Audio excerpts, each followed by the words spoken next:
हमारी बैठक थी और इसमें तो सबसे पहले हमने एकता रैली के बाद जो मासस का माले में विलय हुआ, हमने अपने नए साथियों का स्वागत किया और इस बैठक में मासस के 5 नेता को पार्टी के केंद्रीय कमेटी में शामिल किया गया।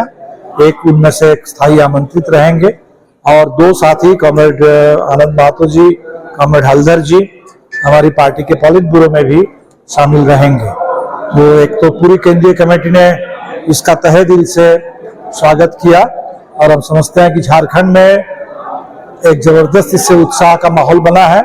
पूरे देश के ही मजदूर आंदोलन में, वामपंथी आंदोलन में, लोकतंत्र और संविधान की रक्षा के लिए जो लोग चिंतित हैं, उन तमाम लोगों के लिए खुशखबरी है। चुनाव है सामने, तो जहां जहां चुनाव या उपचुनाव है उसकी तैयारी को लेकर के हमने बातें की। तो फिलहाल सबसे ज्यादा हमारे लिए झारखंड का चुनाव महत्वपूर्ण है, जहां हम लोग चुनाव लड़ेंगे भी। बाकी हरियाणा में हम समर्थन देंगे और जम्मू कश्मीर में भी समर्थन देंगे इंडिया गठबंधन को, और महाराष्ट्र में भी। इन 3 राज्यों में हम सीधे तौर पर चुनाव नहीं लड़ेंगे, इंडिया गठबंधन का समर्थन करेंगे। झारखंड में जाहिर सी बात है कि माले और मासस की एकता के बाद उत्तरी छोटानागपुर में और कुछ अन्य पलामू और संथाल परगना के भी कुछ और सीटों पर हम लोग चुनाव लड़ना चाहेंगे और ये पूरे प्रस्ताव को लेकर के इंडिया गठबंधन के साथ बातचीत होगी और हम उम्मीद करते हैं कि एक सार्थक चुनाव तालमेल का कोई फार्मूला निकलेगा और हम लोग एकताबद्ध होकर के इंडिया गठबंधन के तहत चुनाव लड़ पाएंगे और झारखंड में भारतीय जनता पार्टी जो फिर से सत्ता कब्जा करने का ख्वाब देख रही है, उसको हम लोग रोक पाएंगे।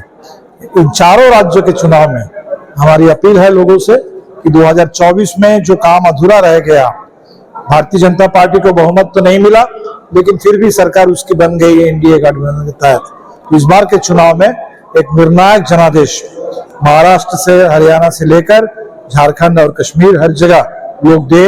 जहां जहां उपचुनाव है, उपचुनाव में भी भाजपा के खिलाफ निर्णायक जनादेश आ जाए।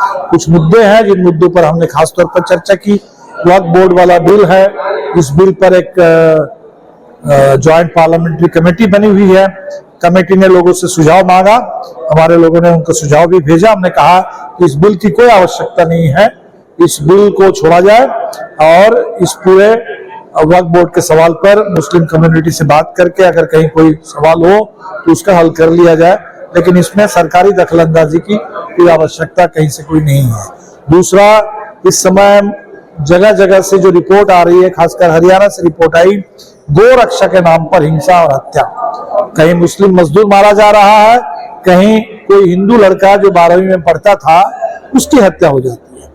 इसलिए बिल्कुल साफ है, जैसे आर्यन मिश्रा के पिता ने खुद कहा कि गो रक्षा के नाम पर ये जो हिंसा है, इस पर संपूर्ण रोक लगनी चाहिए। तो गो रक्षा के नाम पर हिंसा ये आतंकवाद से कम नहीं है, आतंकवाद का एक स्वरूप है और इस आतंकवाद पर सुप्रीम कोर्ट संज्ञान ले, इसको गैर कानूनी घोषित करे, गो रक्षा दलों पर पाबंदी लगे। गो रक्षा के लिए अलग से कोई दल बनाने की कोई जरूरत नहीं है। मोदी जी ने खुद अपने भाषण में कहा था कि ज्यादातर ये गो रक्षा के नाम पर जो है ये एंटी सोशल एलिमेंट है और अपने अपराध को आगे बढ़ाने के लिए गो रक्षक का चोला पहन लेते हैं। इसलिए यहाँ मोदी जी खुद ये जानते हैं और पूरे देश में लोग देख रहे हैं, इस पर रोक लगनी चाहिए। सुप्रीम कोर्ट ने बुलडोजर पर रोक लगाने की बात कही है, एक इस पर गाइडलाइन बनाने की बात है। तो उसमें रहता है कि अगर बात नहीं बनती है, लेकिन हमें उम्मीद है कि बात बननी चाहिए, क्योंकि ये बात झारखंड चाहता है कि झारखंड में मजबूत गठबंधन हो और उत्तरी छोटानागपुर के इलाके में खासतौर पर यहाँ वामपंथियों को छोड़ करके कोई गठबंधन कोई सोच भी नहीं सकता।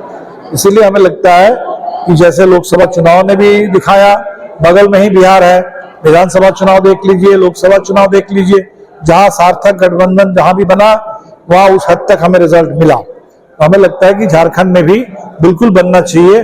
जैसे जेएमएम है, कांग्रेस है, वैसे ही भाकपा माले भी है।